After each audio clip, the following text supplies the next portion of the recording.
ऐसा आदिवासी नेताओं का मानना है और उनका मानना है कि उनके साथ छलावा हो रहा है और उनकी जो ऐतिहासिक जो जितने भी पहचान है उसको मिटाने का साजिश पूरे भारतवर्ष में चल रहा है। और आज इसी को लेकर एक अहम बैठक चल रही थी आपका पढ़ा भवन रातू में, और यहाँ पर बहुत सारे लोग एकत्रित होकर अपने योजना को बना रहे थे। हम इससे जानना चाहेंगे, हमारे बीच में मौजूद है आदिवासी के एक बड़े नेता सुभाष मुंडा जी, उनसे हम जानना चाहेंगे कि किस मुद्दे को लेकर आज आपकी बैठक यहाँ पर हो रही थी। देखिए, आज का जो मीटिंग था हम लोग का जानते हैं आप लोग कि वीर बुद्धू स्मारक टुंगरी, इसका संघर्ष हम लोग कर रहे हैं, उसको बचाने के लिए संघर्ष कर रहे हैं और उसी का कड़ी के रूप में आज हम लोग यहाँ पर मीटिंग हम लोग बुलाए थे।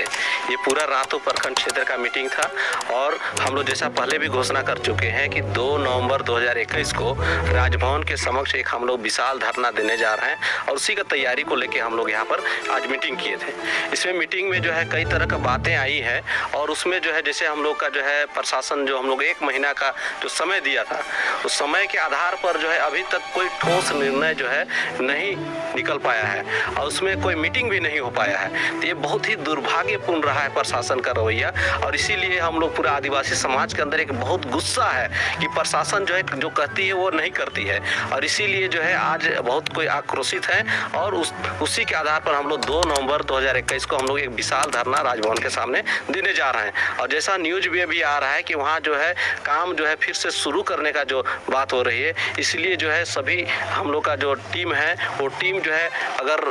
इस बीच में काम अगर स्टार्ट होता है तो निश्चित तौर पर एक कड़ा विरोध होगा और जबरदस्त विरोध होगा और जिसका जो है आकलन नहीं किया जा सकता है। इसीलिए हम लोग आपके माध्यम से प्रशासन से गुहार लगाना चाहते हैं कि जब तक ठोस निर्णय नहीं होता है तब तक वहाँ पर किसी तरह का कोई कंस्ट्रक्शन नहीं हो। हम लोग शांति वार्ता चाहते हैं, हम लोग ठोस निर्णय चाहते हैं ताकि हमारा स्कूल भी बने और हमारा वीर टुंगरी भी बचे। तो इसीलिए हम लोग जो है बार बार ये बात कह रहे हैं कि हम लोग वीर बुद्ध स्मारक टुंगरी स्थल से अन्य जगह पर एकलव्य आवासीय मॉडल विद्यालय का जो निर्माण है वो अन्य जगह पर हो ताकि हम लोग का पढ़ाई भी ना रुके और हम लोग का धरोहर भी बचा हुआ रहे। यही हम लोग गुजारिश करना चाहते हैं। ऐसी क्या मजबूरी रही है कि लोकतांत्रिक व्यवस्था में चुनाव की प्रक्रिया है और उसमें अनुसूचित जनजाति के सांसदों और विधायकों को भी मौका मिलता है जो कि आदिवासी की हक और हुकूक की बात संसद में करे, विधानसभा में करे, लेकिन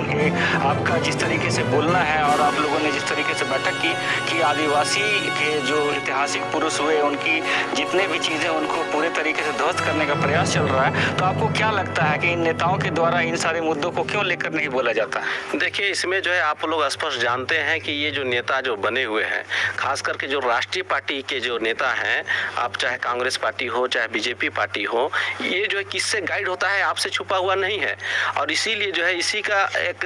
नमूना है कि आदिवासी होने के बावजूद भी आदिवासी संस्कृति आदिवासी विरासत को बचाने के लिए जितना मुखर होना चाहिए वो मुखर नहीं होके जो है किसी का पिछलगू बन के बैठे हुए। और इसीलिए आप लोग देखें पिछले दिनों जो है जब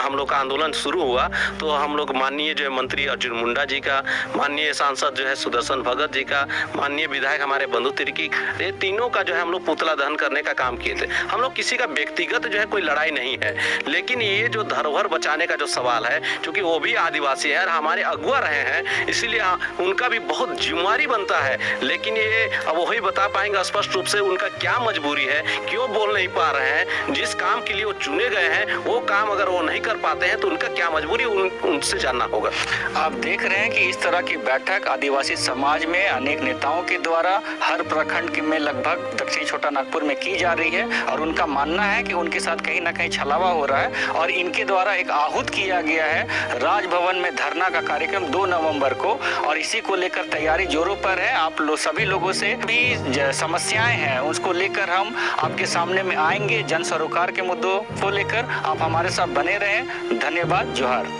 ठीक है।